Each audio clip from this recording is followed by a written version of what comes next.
'Twas the night before Christmas, and all through the house, not a creature was stirring, not even a mouse. The stockings were hung by the chimney with care, in hopes that St. Nicholas soon would be there.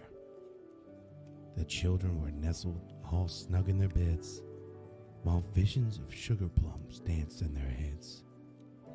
And Mama in her kerchief, and I in my cap, had just settled down for a long winter's nap.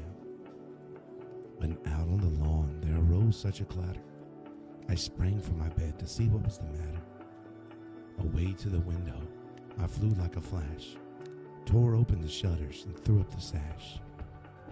The moon on the breast of the new fallen snow gave the luster of midday to objects below, when what to my wondering eyes should appear but a miniature sleigh and 8 tiny reindeer, with a little old driver so lively and quick, I knew in a moment it must be St. Nick. More rapid than eagles his coursers they came, and he whistled and shouted and called them by name. Now Dasher, now Dancer, now Prancer and Vixen, on Comet, on Cupid, on Donner and Blitzen, to the top of the porch, to the top of the wall, now dash away, dash away, dash away all.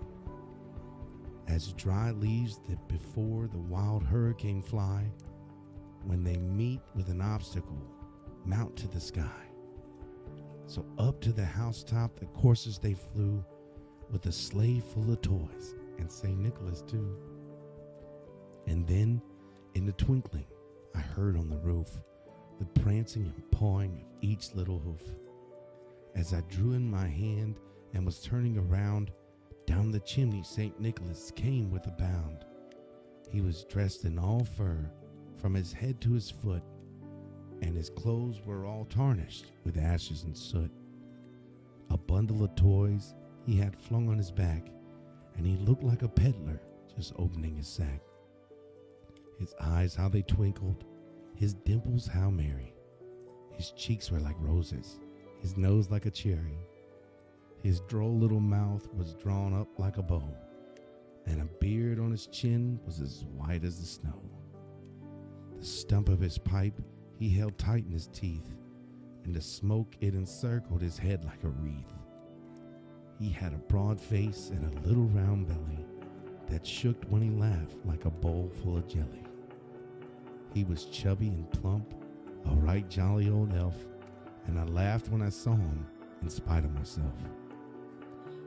A wink of his eye and a twist of his head soon gave me to know I had nothing to dread. He spoke not a word, but went straight to his work, and filled his stockings and turned with a jerk. And laying his finger aside of his nose, and giving a nod up the chimney he rose. He sprang to his sleigh, to his team gave a whistle, and away they all flew like the down of a thistle. But I heard him exclaim, ere he drove out of sight, "Merry Christmas to all, and to all a good night."